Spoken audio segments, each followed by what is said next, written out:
Saat itu tidak ada angin, hanya kabut tebal dan sesekali lampu desa di bawah kaki gunung yang bisa terlihat samar-samar, yang kujadikan semangatku untuk segera sampai di base camp. Sialnya, baru berjalan beberapa menit, rambutku yang dulu sebahu seperti ada yang membelai dari belakang.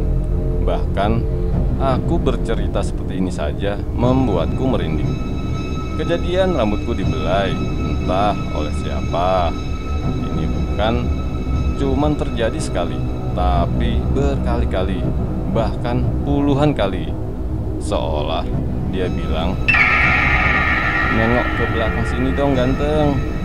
Bulu kudukku merinding, pikiranku kemana-mana, tubuhku kaku, mulutku bisu. Yang terus bergerak hanya kakiku, tanpa sempat berhenti. Assalamualaikum warahmatullahi wabarakatuh. Apa kabar sahabat? Semoga sehat selalu ya, dan mendapatkan keberkahan serta dimudahkan segala urusannya. Para sahabat ada kisah yang sedang mendapatkan musibah, sedang galau, masih nganggur, baru kena PHK.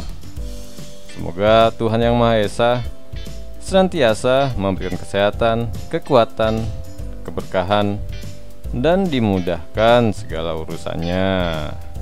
Amin. Dan semoga masih dikasih utang di warung bude. Pada kesempatan kali ini saya, Petir, akan membawakan kisah penuh misteri pendakian gunung Sumbing. True story tweet dari akun Twitter Miftah @miptul. Sebelumnya kami haturkan terima kasih kepada Kak Miftah yang telah memberikan izin agar kisah nyata ini tayang di channel Ada Kisah. Semoga Kak Miftah dan keluarga selalu diberikan kesehatan dan keberkahan oleh Tuhan Yang Maha Esa. Namun sebelum melanjutkan, mohon para sahabat untuk dapat membuat kami bahagia dengan... Sebelum kalian nonton video ini, kalian wajib subscribe, karena subscribe itu gratis. Kalian juga nggak bayar kan? Jadi kalian harus subscribe teman-teman. Pokoknya subscribe, like, comment, dan share juga ke teman-teman kalian di WhatsApp, Facebook, Instagram. Oke. Jangan lupa subscribe, karena subscribe itu gratis. Agar kami selalu semangat dan para sahabat selalu mendapatkan notifikasi episode terbaru dari kami. Langsung saja kita mulai. Jangan lupa berdoa, siapkan dan atur volume di sahabat. Cari posisi atau tempat terbahan yang nyaman. Mari kita ucapkan bersama. 1, 2, 3. I am ready.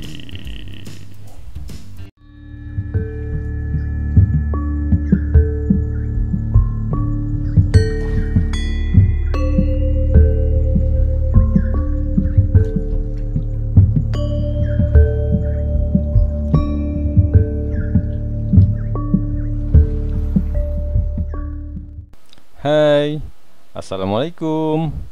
Balik lagi sama Miftah. Nggak bosen kan? Hehehe. Kali ini aku bakalan cerita tentang pengalaman narasumberku yang lagi-lagi nggak mau di-spill akunnya. Namaku Bagas. Aku berasal dari Lampung. Aku mahasiswa salah satu universitas di Solo dan anggota UKM pencinta alam di kampus. Pada tahun 2015, aku memasuki semester 5. Dan saat itu aku lagi semangat-semangatnya naik gunung. Bahkan bisa tiap minggu aku naik gunung. Baru setelah itu aku berhenti selama sebulan. Tetapi Setiap weekend selalu kuisi dengan kegiatan mapala dan lain-lain di alam bebas. Aku tidak terlalu ingat bulan apa, tapi setelah 3 minggu naik gunung yang berbeda, aku memutuskan untuk naik Gunung Sumbing di Wonosobo dari jalur Basecamp Garung bersama 2 kawanku, Aji dan Nuril. Tujuanku naik gunung tiap minggu saat itu karena setelah lebaran aku ingin naik Gunung Kerinci di Jambi bersama kawanku sesama pecinta alam di Lampung. Jadi semacam latihan lah sebelum aku mendaki Kerinci. Rencananya kami naik Gunung Sumbing ini di 5 hari sebelum puasa Ramadan tahun 2015. Perjalanan kami dimulai dari rumah Haji di Banyumas, lewat Banjarnegara, dan sampai di Basecamp Sumbing via Garung pada jam 10 malam. Pada saat itu belum ada satu pun dari kami bertiga yang pernah naik Gunung Sumbing. Jadi ini adalah kali pertama kami mendaki Gunung Sumbing.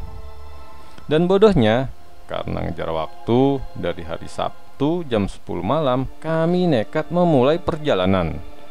Perjalanan dari Basecamp ke pos 1 kami tempuh dengan ojek. Kemudian kami lanjutkan dengan jalan kaki bermodalkan peta di Basecamp yang kami foto. Kami putuskan untuk camp di pos 4, Watu Kotak. Singkat cerita, pos 3 sudah kami lewati, tapi pos 4 belum tahu di mana. Dan saat itu kami sudah sangat lelah. Sekitar jam 2 pagi, setelah kami menemukan tempat yang cukup landai, kami memutuskan untuk membangun tenda karena kami sudah sangat lelah.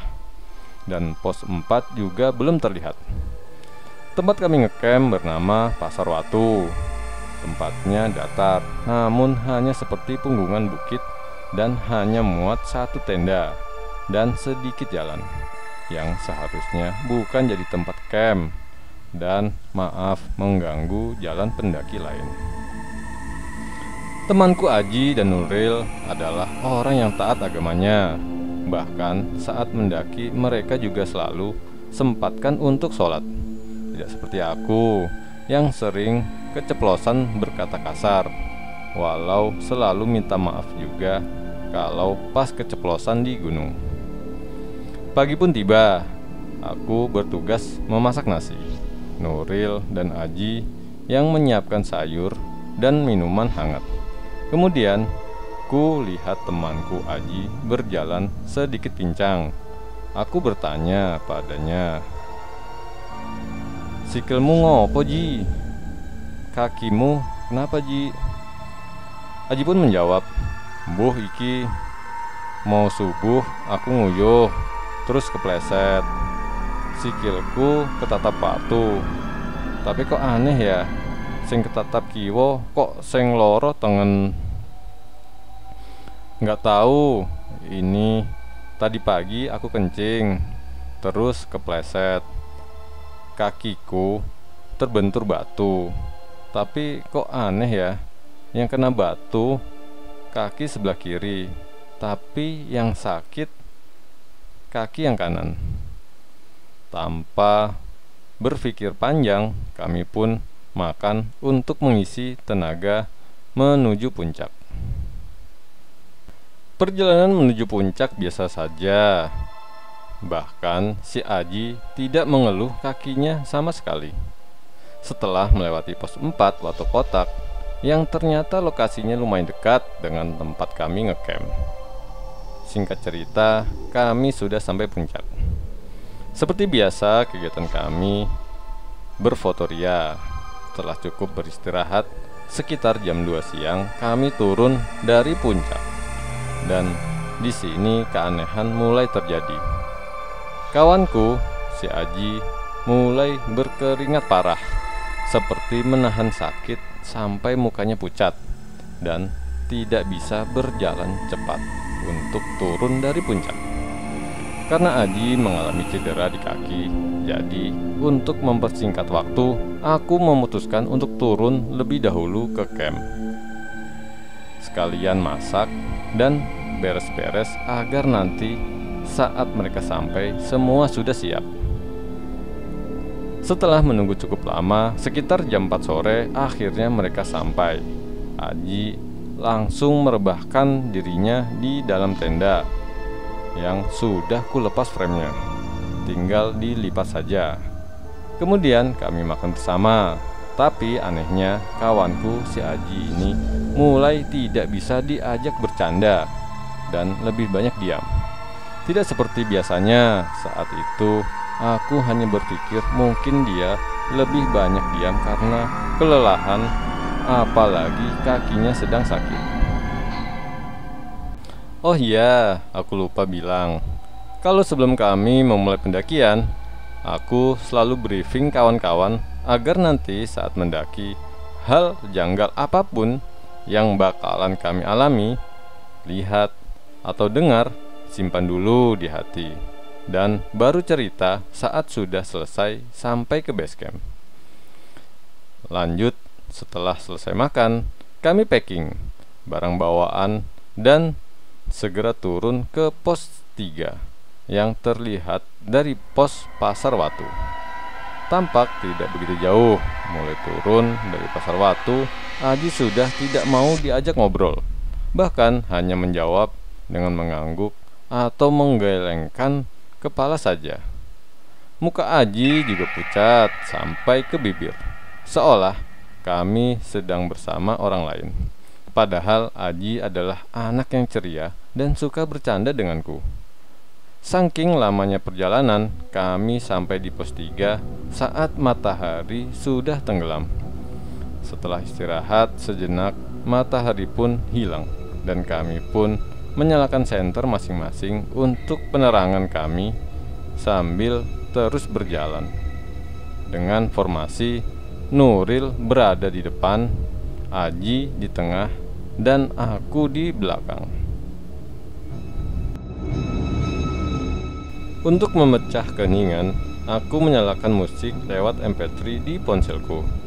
Setiap kami beristirahat, kami harus menunggu 3 sampai 5 lagu selesai, baru Aji mau diajak jalan lagi.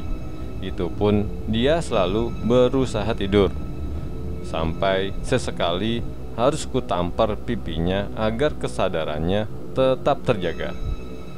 Kami turun hari Minggu, tapi tidak ada satupun pendaki yang naik atau turun yang kami temui selama perjalanan turun ke pos 3. Justru anehnya ada puluhan kunang-kunang yang mengikuti kami di sepanjang jalan dan bahkan saat berhenti. Doaku saat itu hanya 3. 1. Jangan sampai pindah alam. 2. Jangan sampai si Aji kerasukan lalu lompat ke jurang. 3. Kami bertiga selamat sampai tujuan. Sebelum sampai di pos 2, ada sebuah pohon mati yang besar di kanan jalan. Aji dan Nuril berhenti mendadak seolah kaget melihat sesuatu. Bahkan Nuril langsung berbalik badan menatapku dengan wajah sangat ketakutan. Aku pun sebenarnya sangat takut, tapi aku harus jadi penenang mereka berdua. Ku sorot seluruh sisi menggunakan senter sambil berkata, "Ngopo to kowe iki? Ayo, ndang laku wae. Wong ora ono apa-apa kok. Ngapa sih kalian ini? Ayo cepet jalan, orang nggak ada apa-apa kok." Dan kebetulan saat itu aku memang tak melihat apa-apa. Singkat cerita, sampailah kami di pos 1 pada jam 10 malam. Di pos 1 kebetulan ada 2 orang tukang ojek. Di situ Aji baru mengucapkan sebuah kata setelah diam saja sepanjang jalan. Wes melaku wae rasa ngojek. Udah jalan aja, nggak usah ngojek, ucap Aji. Dan seolah terhipnotis, aku malah mengiyakan tawaran Aji. Bodoh memang. Nuril yang sudah tidak tahan harus berjalan. Pelan pun memutuskan untuk jalan duluan. Aku berpesan untuk jangan terlalu jauh dan harus tetap kelihatan oleh kami berdua. Sedangkan aku dan Aji duduk di kayu mati pinggir jalan. Lalu satu ojek pun turun tanpa basa-basi, hanya lewat. Kemudian ojek berikutnya berjalan pelan sambil wajahnya menatap kami dengan tatapan yang serius. Lalu ojek itu berhenti di samping kami dan langsung berkata dalam bahasa Jawa, yang artinya, "Mas, ayo bareng saya." Kemudian ku jawab, "Maaf pak, kami nggak ada uang untuk ngojek." Lalu tukang ojek itu membalas, "Udah, nggak usah bayar, saya ini kasihan sama kalian." Di saat itu pun aku langsung paham apa yang dimaksud si tukang ojek. Oke, masalahnya adalah satu motor tukang ojek, sedangkan kami bertiga dengan membawa tas besar-besar. Bagaimana mungkin bisa muat dengan satu motor? Tapi si tukang ojek bersikeras sampai berkata, "Udah mas, dicoba dulu, pasti bisa kok." Lalu ku jawab, "Nggak muat pak, saya jalan aja. Yang penting kawan saya berdua ini bapak antar sampai base camp." Tapi si tukang ojek malah ngotot. Akhirnya karena masih berdebat, aku panggil Nuril dan bilang, "Nuril, tasmu enteng kan? Sini aku bawa. Kamu bawa tasku dan naik ojek sama Aji." Kemudian Nuril pun mengiyakan. Kemudian aku berbalik ke tukang ojek dan berkata, "Pak, saya minta tolong. Yang penting teman saya berdua ini bapak antar sampai base camp. Saya jalan kaki saja nggak apa-apa."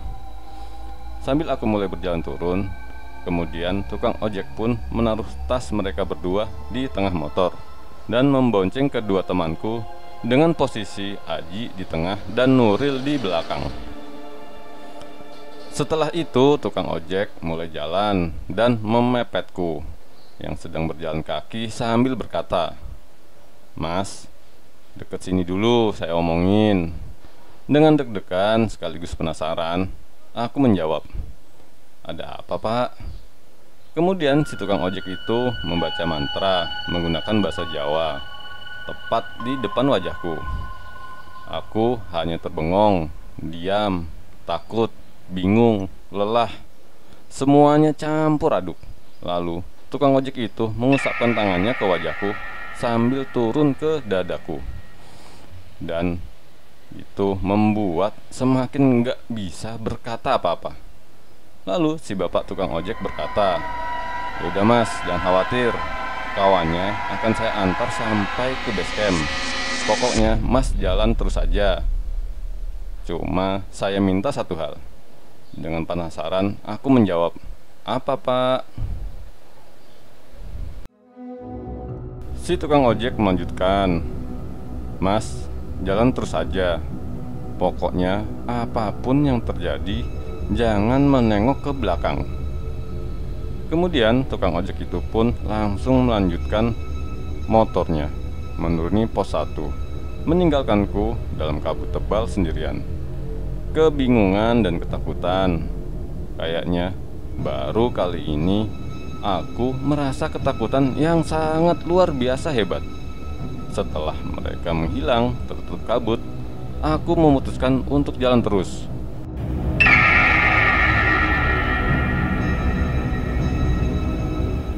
Ku kecilkan center SWAT-ku sampai lingkaran terkecil agar hanya fokus ke sorotan lampu senterku.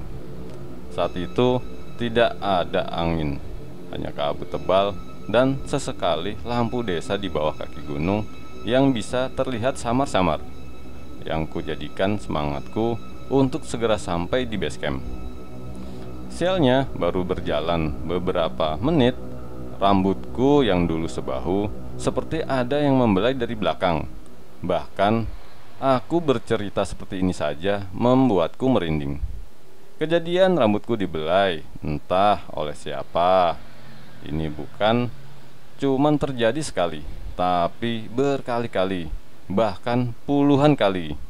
Seolah dia bilang, "Nengok ke belakang sini dong ganteng." Bulu kuduku merinding, pikiranku kemana-mana, tubuhku kaku, mulutku bisu. Yang terus bergerak hanya kakiku, tanpa sempat berhenti. Sekalipun banyak hal yang kubayangkan, wujud seram seperti apa yang akan kulihat jika aku berani menengok ke belakang. Saking penasarannya, mataku sampai kulirikan ke pojok kiri dan kanan, tapi tanpa menggeser kepalaku sedikit pun. Di kepalaku terpikir, kalau aku ngambil risiko melanggar larangan tukang ojek tadi, bisa aja di posisi ini aku tidak akan selamat.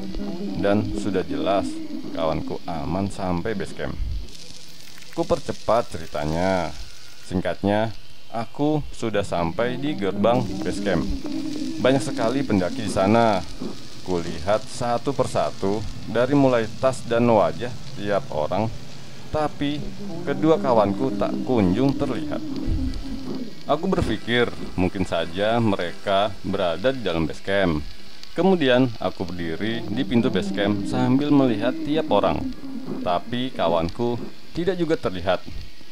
Keluar lagi, aku mencari tongkrongan tukang ojek di depan base camp. Nggak ada juga.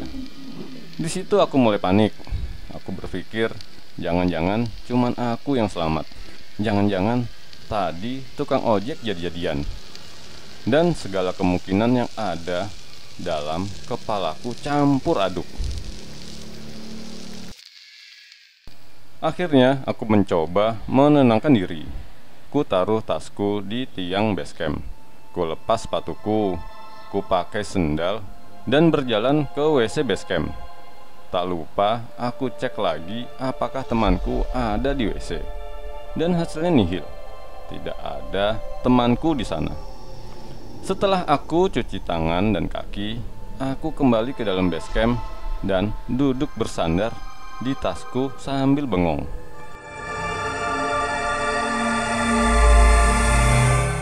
Saat aku bengong di base camp karena aku nggak tahu apa yang terjadi, tiba-tiba dua kawanku, si Nuril dan Aji, masuk ke base camp dengan reaksi mereka yang kaget melihatku sudah berada di base camp. Aku pun kaget karena bagaimana mungkin aku bisa sampai duluan di base camp. Padahal mereka berdua naik motor, sedangkan aku hanya jalan kaki. Oh iya, perjalananku dari pos 1 ke base camp itu setengah jam. Tepatnya jam 10 malam aku sudah sampai di base camp. Aji yang wajahnya sekarang terlihat lebih segar dan sudah tidak terlihat seperti mayat hidup, bertanya padaku, "Kok kamu udah di sini?" Padahal aku baru mau masuk base camp ngambil motor buat jemput kamu. Kemudian ku jawab, "Udah, duduk dulu kalian berdua. Harusnya aku yang nanya ke kalian. Kok kalian baru sampai sini sih?" Akhirnya kami duduk di base camp sambil bercerita apa-apa yang telah terjadi selama perjalanan tadi. Pertanyaan pertamaku, "Kalian dari mana saja? Kok baru sampai?" Kemudian mereka menjawab, "Kami tadi diberhentiin di musola sebelum ke base camp. Terus ditanya sama bapak ojeknya, 'Kalian muslim kan? Kalau muslim kalian sholat isya dulu, nanti bapak bantu ngobatin,' katanya. Setelah selesai sholat, badanku udah seger lagi," ucap Aji. Kemudian tukang ojek berkata, "Gimana? Udah enakan badannya?" "Sudah pak," jawab Aji. Kemudian Aji bertanya, "Boleh saya tahu, saya kenapa pak?" "Saya ngerasa badan saya kayak bukan milik saya." Kemudian dijawab, "Oh biasa mas, hal kayak gitu emang resiko pendakian. masnya cuman lagi apes aja. Tapi nggak apa-apa, saya udah pulangin penunggu gunung yang ngikutin masnya. Kawanku Aji malah nanya lagi, emang wujudnya gimana Pak yang nempelin saya? Lalu dijawab, wujudnya perempuan Mas, tapi mukanya setengah kucing hutan. Lalu Nuril mengatakan, tahu nggak Mas, yang sebelum pos 2 tadi kami kaget sampai aku nengok ke Mas itu. Ya karena kami ngelihat cewek di atas pohon itu Mas.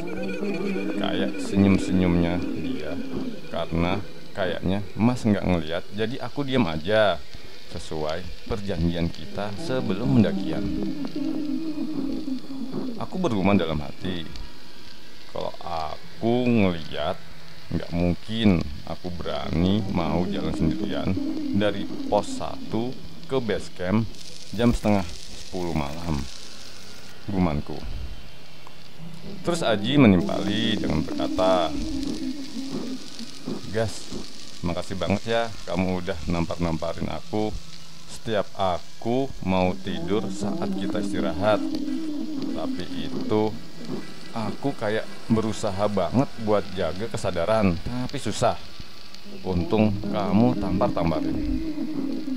Dengan bercanda aku menjawab, baru kali ini ya orang ditampar malah bilang makasih.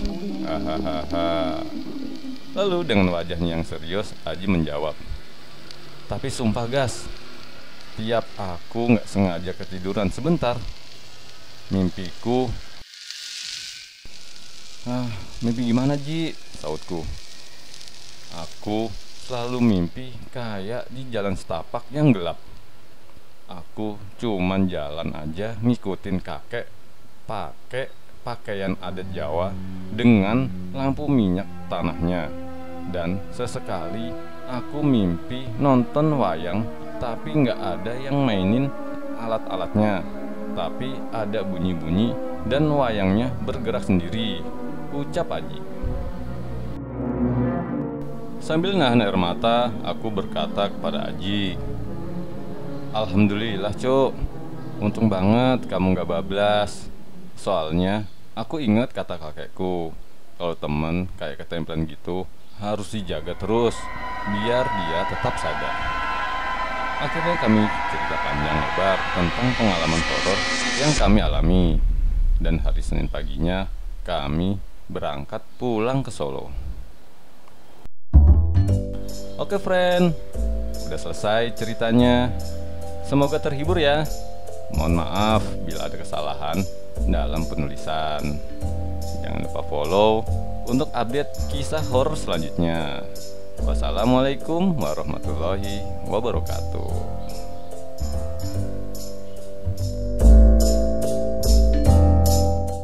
Baiklah, kisah pendakian Gunung Sumbing True Story tweet dari akun Twitter Miftah @miftul yang horor dan menegangkan. Sampai di sini dulu. Kita sambung lagi di episode lainnya. Terima kasih kepada para sahabat yang telah menyimak episode kali ini hingga selesai. Ambil hikmahnya dari kisah ini. Mohon subscribe bagi yang belum, dan komen tunjukkan kamu ada. Saya Petir, mohon pamit. Tetap semangat, selalu bersyukur, luruskan niat, kuatkan tekad. Bagi yang masih nganggur, semoga lekas mendapat pekerjaan yang cocok. Jangan lupa bayar utang di warung Bude supaya bisa ngutang lagi. Hehehe. Oh iya, jangan lupa follow akun Kak Miftah di Twitter untuk menyimak tweet horor Kak Miftah lainnya. Link terdapat pada deskripsi video ini. Terima kasih. Wassalamualaikum warahmatullahi wabarakatuh.